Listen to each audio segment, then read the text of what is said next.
Selamat pagi, kita berjumpa kembali dalam diskusi Prime Topic yang disiarkan langsung di 89,8 FM Sindo Radio Semarang, RDI, dan juga 91,8 RDI Pandanaran Semarang.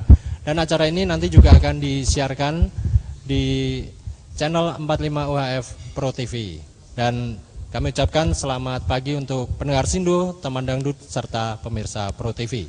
Ya, dalam Prime Topic ini biasanya kita membahas dan mengupas berbagai persoalan yang ada di masyarakat dan sekaligus menyentuh masyarakat itu sendiri. Saya Prasetyo Budi akan memandu acara ini selama kurang lebih 1 jam, dan saya juga memberikan kesempatan kepada para pendengar untuk menyampaikan pertanyaan melalui SMS Sindo Radio di 0818403898, juga BlackBerry Messenger Sindo di PIN 23112775. Nah, dalam Prime Topik kita pada pagi hari ini kita akan mengangkat tema tentang kriminalisasi tanaman tembakau. Dan saat ini bersama saya sudah hadir para pembicara yang akan berdialog dengan kita. Saya perkenalkan dari ujung ada Ibu Insinyur Endang Ratnasari MSI. Beliau adalah Kepala Bidang Produksi Dinas Perkebunan Jawa Tengah. Selamat pagi Bu Endang. Ya. Selamat pagi Pak Pras. Ya. Kemudian di sebelah kiri Ibu Endang ada Bapak Beni Danang Setianto SHLLM. Beliau adalah pakar hukum dari Unika Sugio Pranoto Semarang. Pak Beni, selamat pagi. Selamat pagi Mas Pras. Iya. Yang terakhir yang baru saja rawuh ada Bapak Budi Mariono. Beliau adalah budayawan. Pak Budi, selamat pagi. Selamat pagi juga.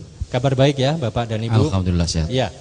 Nah, pendengar, teman dangdut dan juga pemirsa Pro TV, kalau kita ngomong-ngomong soal tembakau ya, sebenarnya budidaya tembakau ini sudah berabad-abad hadir di bumi Nusantara, dan secara agroklimit ini sesuai dengan kondisi alam di Nusantara dan berkait erat dengan hajat hidup orang banyak karena mengambil peran penting dalam dinamika perekonomian daerah.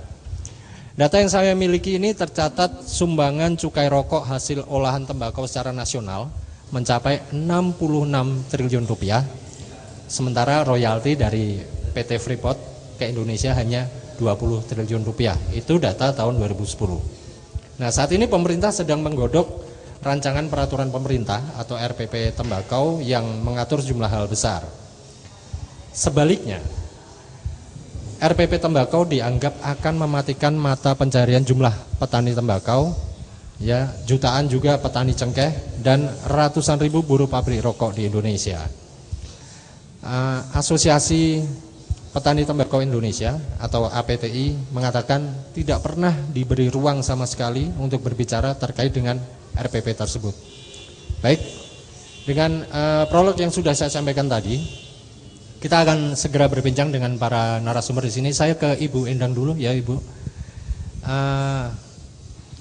Kalau implementasi RPP tembakau terhadap budidaya tembakau dan kegiatan ekonomi yang terkait dengannya ya Bu ya, apakah nanti akan berdampak pada pembatasan budidaya tembakau dan cengkeh serta mendorong konversi budidaya dengan tanaman yang lain?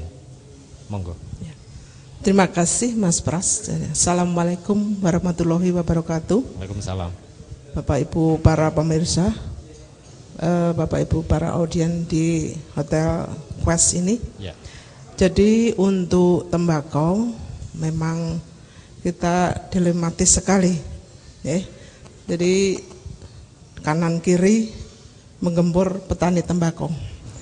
Kami dari sisi Dinas Perkebunan tetap berupaya supaya petani tembakau itu tetap sejahtera. Nah, kaitan dengan kesejahteraan ini kita mengadakan pengendalian areal tembakau. Kaitannya dengan ketersediaan atau supply and demand.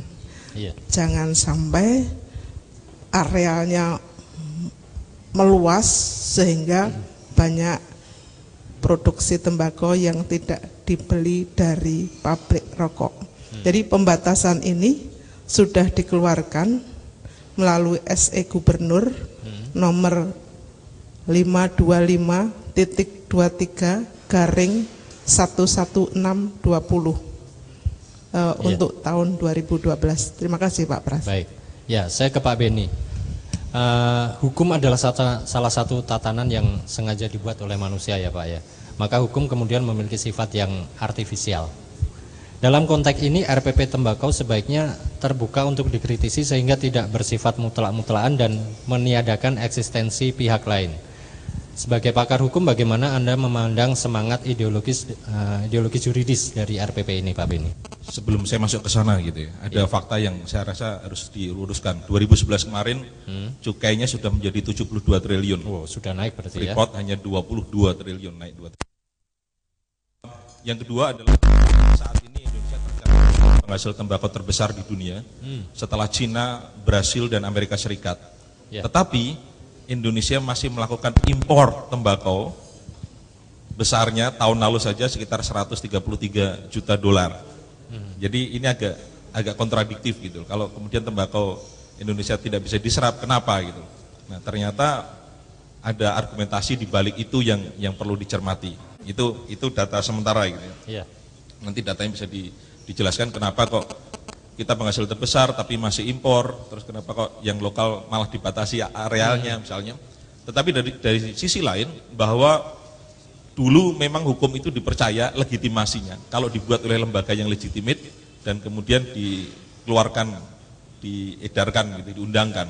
Tetapi saat ini sebenarnya adalah justru hukum akan dinilai berlaku kalau nilai-nilai keadilannya bisa secara transparan disampaikan.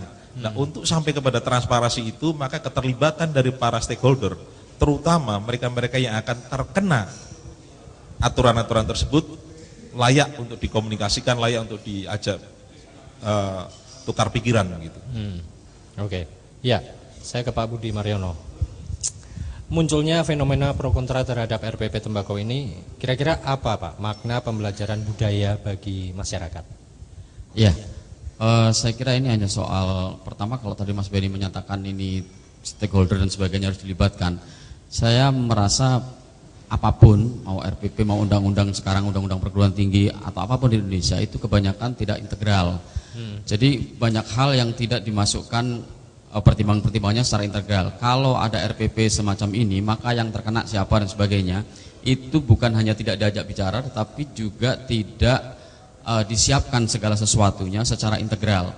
Jadi misalnya kalau petani merasa ini akan membunuh petani misalnya, perusahaan rokok menyatakan ini akan membunuh sekian buruh, yang lain akan mengatakan begitu, sementara Menteri Kesehatan berikut pemerintah menyatakan ini melindungi anak-anak kita dan ibu-ibu hamil misalnya. Jadi tujuannya baik misalnya ya, tetapi karena tidak integralistik, misalnya kalau rokok terbatas, kretek terbatas, lalu tembakau untuk apa? Misalnya kita punya produksi besar, meskipun tembakau ini bukan tanaman asli Indonesia karena dia dari Tobacco, Meksiko, tetapi sudah Anda katakan tadi sekian lama di sini. Nah, kalau tidak untuk rokok misalnya, mau untuk apa? Karena kalau sudah Mas Beni menyatakan di balik itu pasti ada yang lain. Ya memang di balik itu bisa ada yang lain, ada perang antar pengusaha rokok, bisa perang antar negara berdasarkan penjualan bisnis candu dan sebagainya itu. Jadi tidak integral gitu loh masalahnya. Ya, baik pendengar Sindo, teman Dangdu dan juga pemirsa Pro TV, itu jawaban sementara ya dari Pak Budi Mariono, dan nanti kita akan gali lebih banyak lagi dari narasumber kita, dan kita mesti break dulu, dan Prime Topic akan segera kembali. Tetaplah di Prime Topic.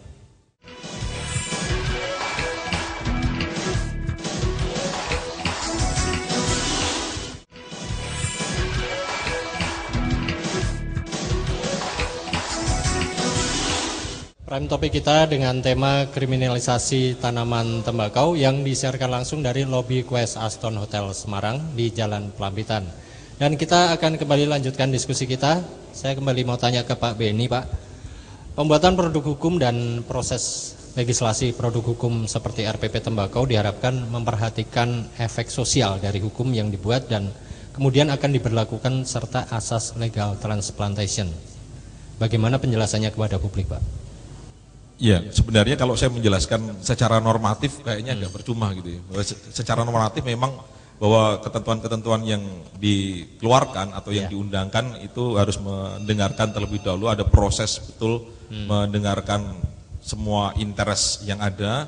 Kemudian ada dua perbedaan, ada yang menganggap carilah kemudian kalau pakai teorinya Bentham itu kemaslahatan yang paling besar gitu ya, utilitarianism itu. Tetapi juga ada yang mengatakan justru carilah di mana ada posisi yang paling rentan. Jadi dari sekian fraksi masyarakat yang posisi paling rentan harus dijamin tetap bisa terjaga kepentingannya dan tidak sedemikian mudah diinjak-injak oleh majoritinya. Itu ada dua gitu. Hanya sayangnya yang di Indonesia kemudian yang muncul adalah yang lebih kuat adalah yang prinsip utilitarianisme. Asal kira-kira yang atas yang lebih banyak itu dianggap lebih banyak sebenarnya, itu kemudian itu yang diundangkan. Meskipun kemudian pertanyaannya di balik itu seringkali juga banyaknya itu karena amplopnya lebih tebal gitu.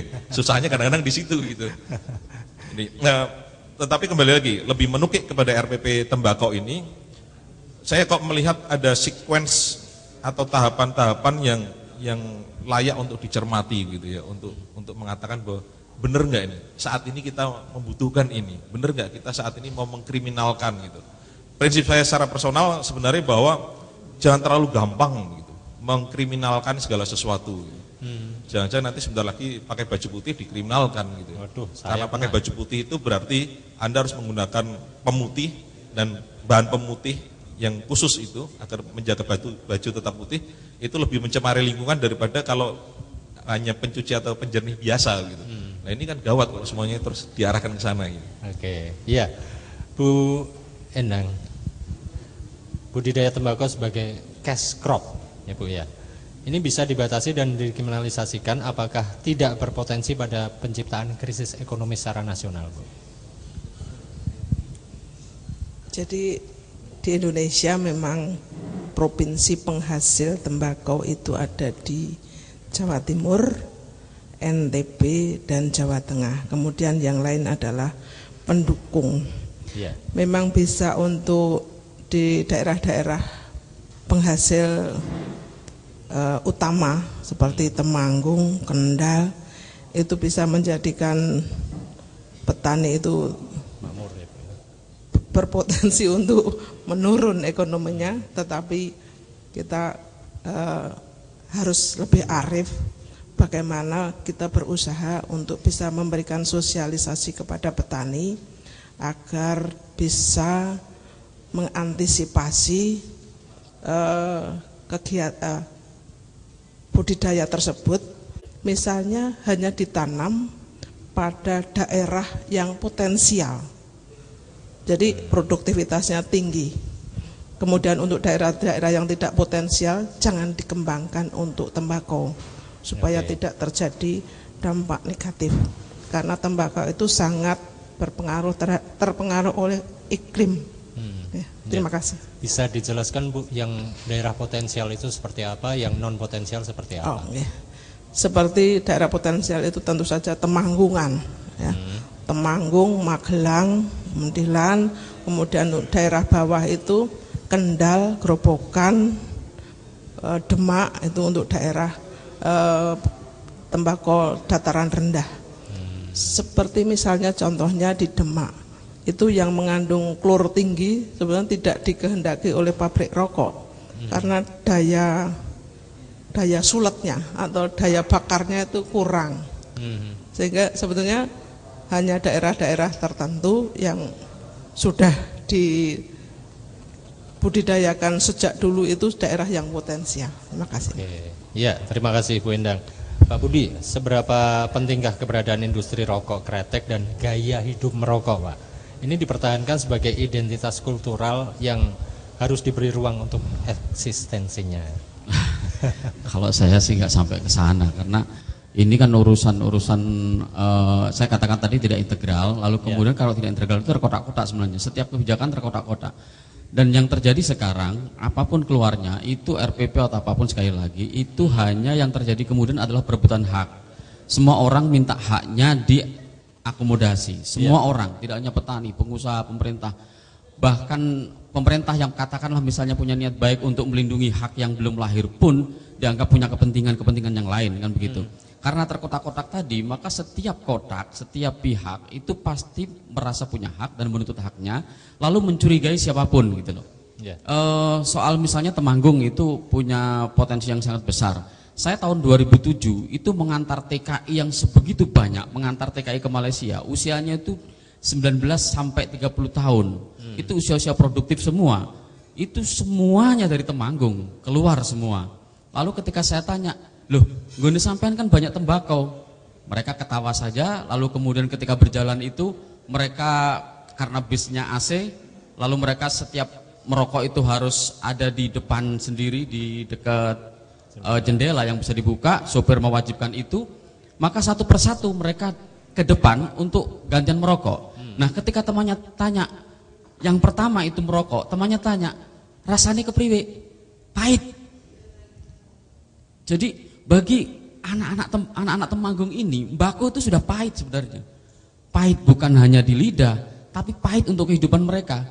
Jadi apa yang terjadi sebenarnya dengan Temanggung yang sentra produksi tembakau? Maka saya bilang, ini kalau seperti ini terus, maka yang terjadi adalah perebutan hak. Semua orang minta haknya diwakili, diakomodasi. Karena ahli-ahli kesehatan menyatakan hak asasi janinlah untuk mendapatkan kesehatan dan sebagainya. Lalu kemudian yang merokok bilang, ini hak asasi kami merokok. Padahal hak asasi yang sebenarnya itu kan udara yang bersih misalnya begitu. Jadi karena terkotak-kotak tidak integral, maka yang terjadi adalah perebutan hak. Itu yang terjadi sekarang. Seperti itu ya. Ya. Baik. Ya, benar Sindo, teman dangdut dan juga pemirsa Pro TV, kita akan break sejenak. Jangan kemana-mana, tetaplah bersama kami.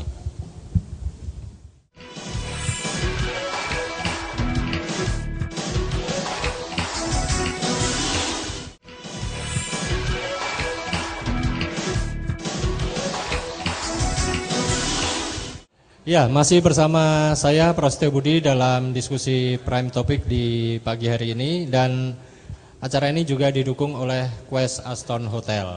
Baik, kita akan kembali lanjutkan perbincangan kita. Saya ucapkan selamat datang juga untuk para hadirin yang berdatang di lobi Quest Aston Hotel. Selamat datang dan selamat menikmati hidangan yang sudah disediakan.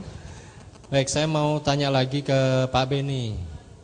RPP tembakau Pak, kalau sudah disetujui menjadi PP dan ditetapkan penggunaannya oleh pemerintah, apakah akan berdampak pada kriminalisasi kegiatan budaya tembakau, perdagangan, industri, kerajinan, dan periklanan produk tembakau, serta yang terakhir tentu saja gaya hidup merokok? Oke, saya rasa saya akan menanggapi ini dalam konteks kita baca sekuensinya begitu ya. Iya. Jadi rokok memang bukan asli Indonesia. Tetapi rokok dengan tambahan cengkeh itu asli budaya Indonesia. Saya rasa ada buku tulisannya Mark Hanus yang menuliskan itu dan mengungkapkan kenapa cengkeh dimasukkan di dalam sebatang rokok demi alasan kesehatan pada saat itu. Nah, tetapi di sisi lain secara sekuens, secara bertahap itu ada image-image tertentu yang sudah dimunculkan yang kemudian itu seolah-olah menjadi kebenaran.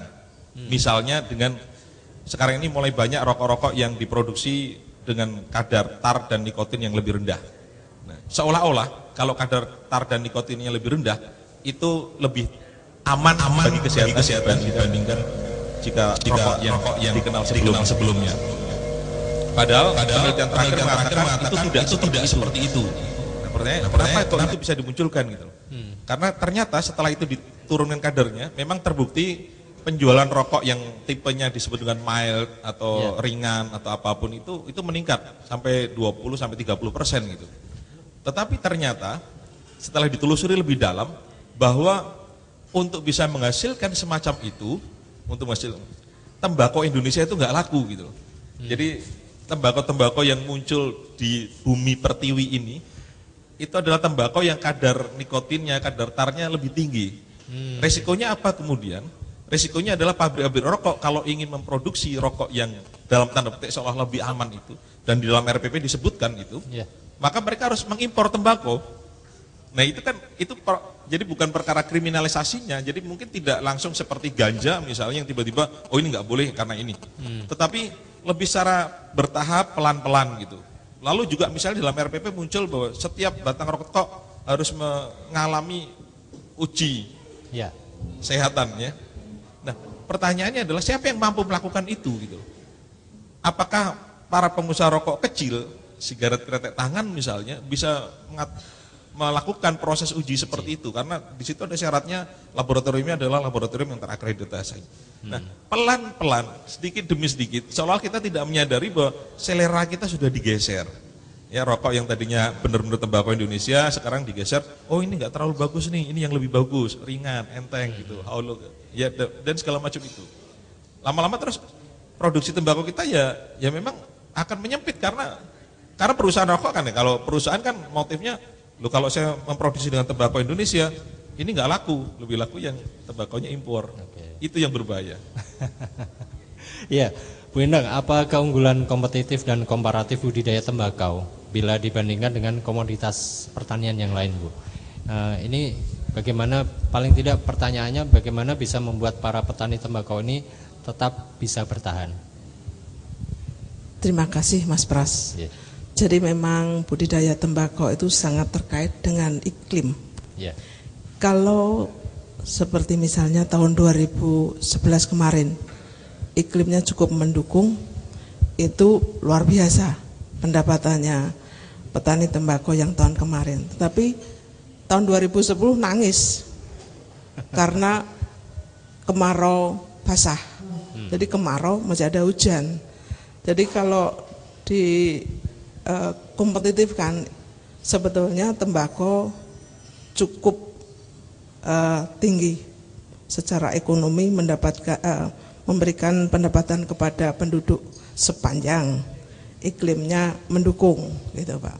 Jadi untuk bisa mendapatkan pendapatan yang tinggi, kita usahakan sekarang diversifikasi Pak, supaya kalau jatuh tidak jatuh 100% kerugian. Jadi kita sekarang diversifikasi dengan kopi untuk tembakau-tembakau di daerah Temanggung bagian atas. Jadi 1000 meter di atas permukaan laut kita coba dengan diversifikasi kopi. Alasannya kecuali untuk diversifikasi usaha, juga untuk konservasi untuk daerah atas. Ya, itu sudah dimulai sejak kapan Bu Endang? Sudah dimulai sejak tahun 2003. 2003. Iya. Hasilnya sejauh ini? Hasilnya ada yang sudah berubah total, ada yang diversifikasi bentuknya. Jadi di tepi-tepi itu diberikan diberikan kopi arabica untuk daerah-daerah lereng, ya demikian. Tapi masih ada tembakau ya? Masih ada karena sulit untuk bisa merubah tembakau menjadi komoditas lain, sehingga harus pelan-pelan. Tapi kita tidak ada kata-kata di RPP ya Pak, kalau dilarang menanam tembakau kan tidak ada. Tidak ada. Ya, matur nuwun Bu Endang. Pak Budi, dalam konteks katarsis sosial, budaya merokok apakah pantas diberi ruang hidup Pak? Atau sebaliknya budaya merokok dipandang sebagai ekspresi hedonisme dan patologi sosial sehingga harus diperangi dengan sengit dan dikriminalkan? Soal dikriminalkan saya tidak setuju tentu saja, tetapi bahwa apa yang pertama tadi harus gaya hidup merokok diberi ruang hidup. Diberi ruang hidup. Kalau saya sih, kalau saya pribadi tidak usah diberi ruang hidup. Kalau saya pribadi misalnya berpendapat, tetapi persoalannya kan begini. Tadi kita sudah, masyarakat kita ini masyarakat yang sebenarnya banyak hal lemah juga, terutama dari segi mental lemah, banyak hal lemah. Kita banyak sekali yang enggan bekerja keras, banyak sekali yang instan, banyak sekali yang lebih mementingkan hak daripada kewajiban, banyak sekali yang lebih minta dilayani daripada melayani, banyak sekali yang seperti itu. Nah, ketika rokok misalnya itu kita lihat antara peraturan dan praktiknya, bisa peraturan yang dibikin itu bisa membuat praktiknya lebih menggigirisi. Misalnya begini, tadi Mas Benny menyebut soal serangan yang terendah itu ya. Pak Budi, Yang gegirisi kita bahas nanti ya, kita mesti break lagi. Ya. Oke, baik pendengar Sindo, teman dangdut dan juga pemirsa Pro TV, kita mesti break lagi dan kita akan segera kembali setelah pesan-pesan berikut ini. Tetaplah bersama kami.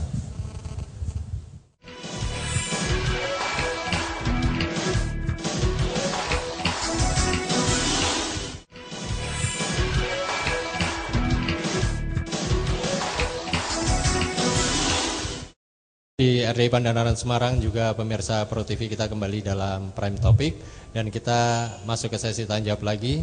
Sebelum ke penanya berikutnya, kayaknya udah siap di sana. Mau ada yang ditambahkan ya Pak Beni ya? Iya, sedikit tentang Pak Joko begitu ya. Kebetulan saya bukan perokok, ayah saya perokok dan kemudian meninggal karena kanker paru-paru. Sempat mengalami terapi balurnya Dokter Greta, harusnya 3 hari, tetapi di hari kedua baru dijalankan, hari ketiganya bapak saya sudah meninggal dunia. Tetapi bukan perkara itunya, tetapi bahwa tadi kalau RPP ini diundangkan, RPP ini jadi dijalankan, maka ada pasal yang dalam tanda petik gitu akan menghambat kreativitas Divine Cigarette.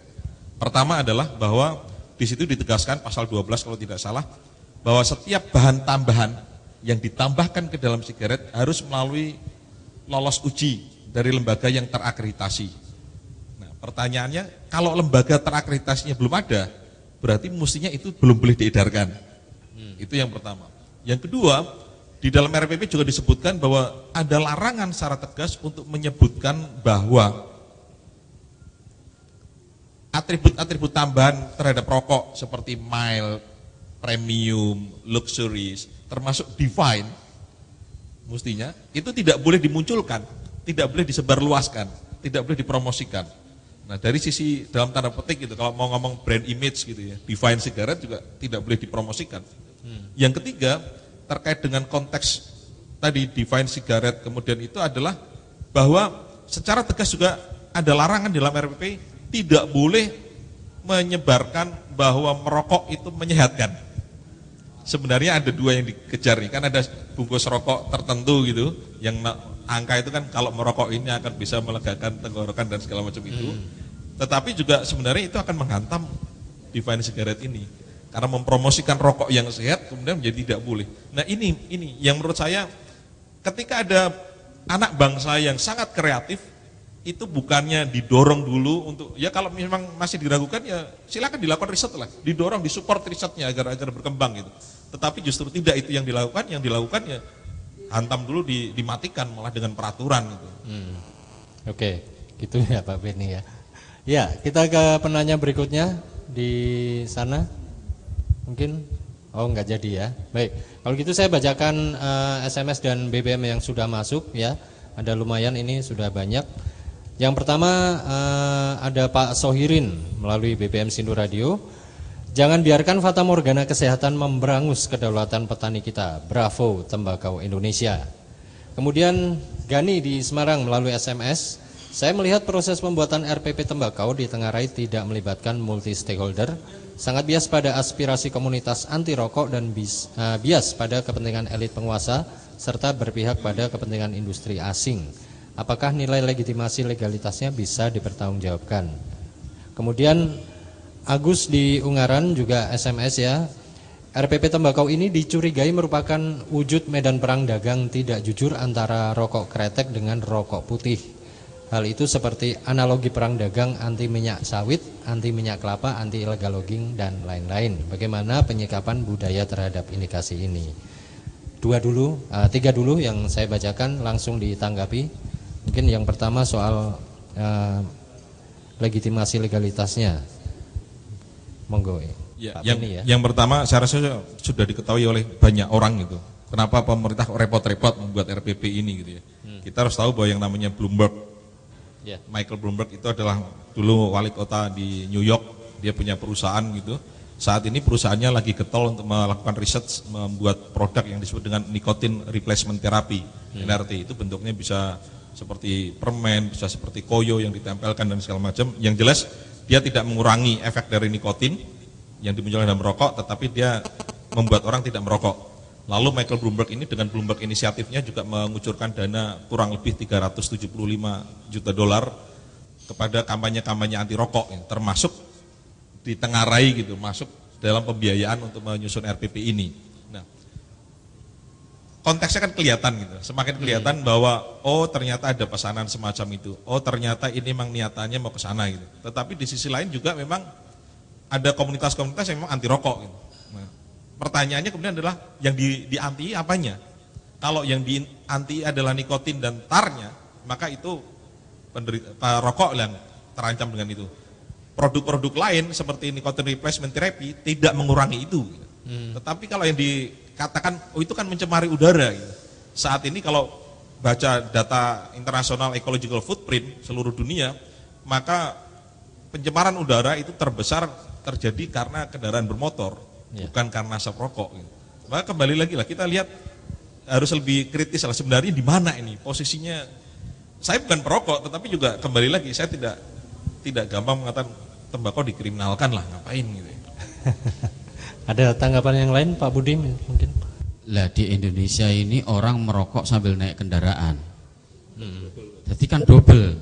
Jadi sebenarnya kita ini yang parah itu sebenarnya kadang kita juga. Jadi kalau menurut saya begini, soal RPP ini tadi karena terkotak-kotak kita curiga benar atau enggak, bisa dibuktikan atau tidak.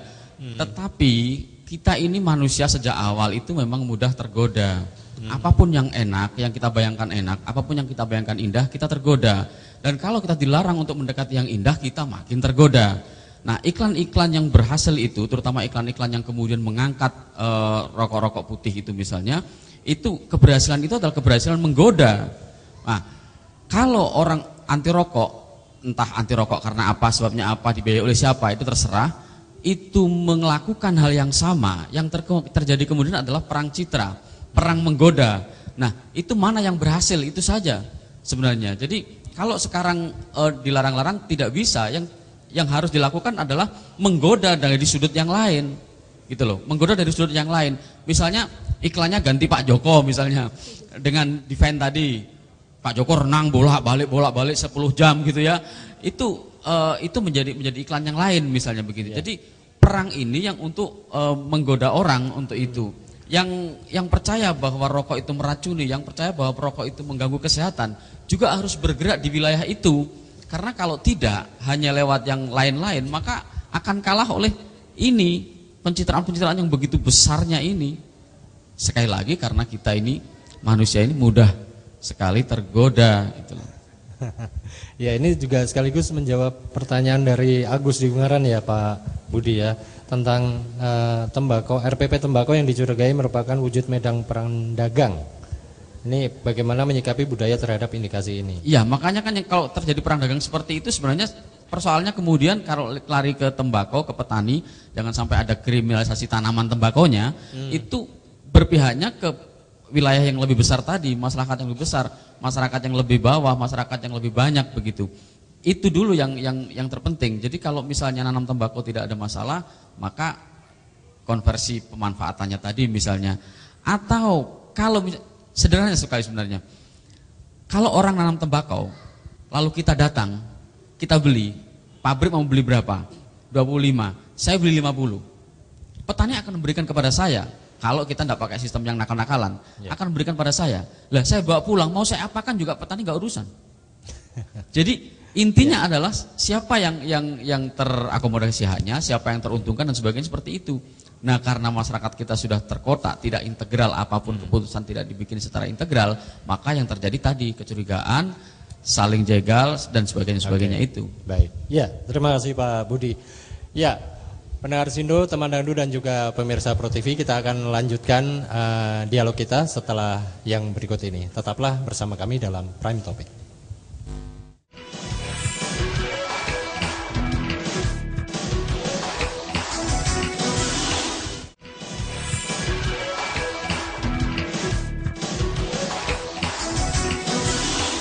Ya, kembali dalam Prime Topic dan kita masuki sesi yang terakhir ya. Sebelum ini masih ada 2 SMS atau BBM lagi, saya bacakan ya Pak ya. Oke, dari Sony di Surabaya. Wah, jauh sekali, mungkin dengerin kita dari streaming melalui BBM ya. Keberadaan RPP tembakau dan implementasinya dalam perspektif kepentingan rakyat banyak dan bukan hanya dari perspektif elit dan pemerintah semata. Bagaimana proses legalisasinya sehingga kepentingan semua pihak terakomodasi dan bukan dijadikan alat penyalahgunaan kekuasaan oleh pemerintah. Kemudian Aji di Semarang juga melalui BBM, pemanfaatan hasil budidaya tembakau apakah hanya oleh pabrik rokok dan cerutu saja? Apakah tidak ada diversifikasi lain terhadap hasil budidaya tembakau sehingga seolah tembakau lebih haram daripada ganja? Kenapa ganja tidak ada RPP-nya? Itu 2 BBM. Mau langsung ditanggapi? Silakan. Bu Endang dulu, silakan. Untuk sekarang memang tembakau digunakan untuk industri bahan baku pabrik rokok. Tetapi harapan kami bahwa tembakau juga bisa digunakan untuk bidang lain yang tadi disampaikan, khususnya kesehatan atau farmasi. Jadi diharapkan ada temuan-temuan dari Litbang yang bisa mengakses hasil produksi tembakau itu untuk di luar pabrik rokok juga. Terima kasih, Mas. Ya, Pak Beni. Ya, secara umum saja bahwa yang namanya peraturan pemerintah itu adalah inisiatif dari pemerintah. Salah satu bagian dari pemerintah, departemen dari pemerintah.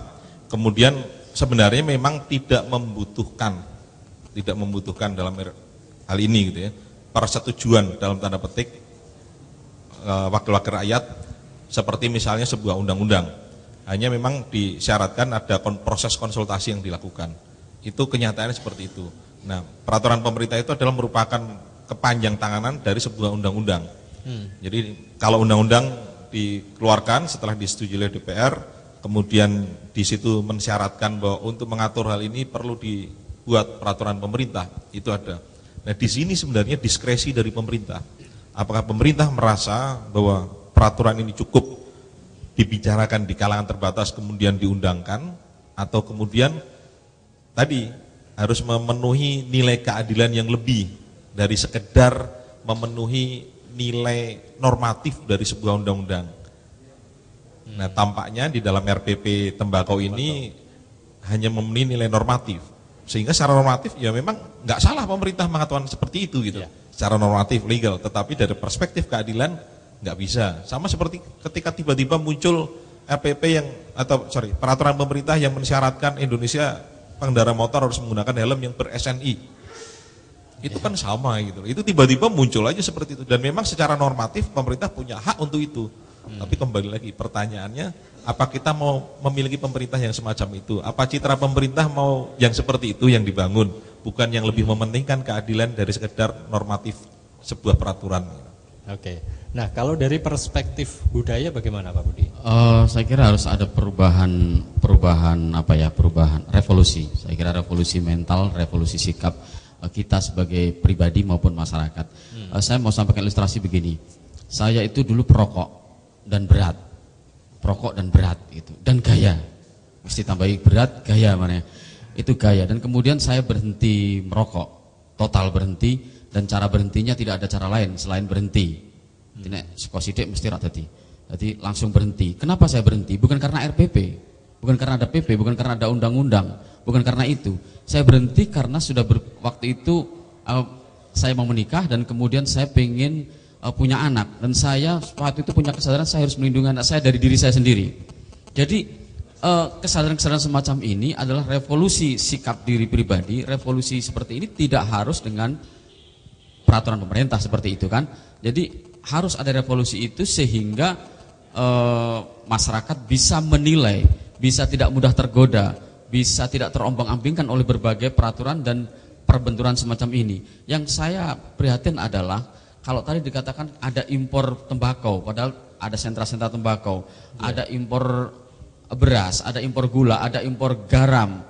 Saya sangat sebagai perasaan bangsa Indonesia itu sangat menderita ketika ada impor tembakau, tetapi kita mengekspor orang-orang produktif, usia produktif dari Temanggung sentra tembakau menjadi TKI di luar negeri.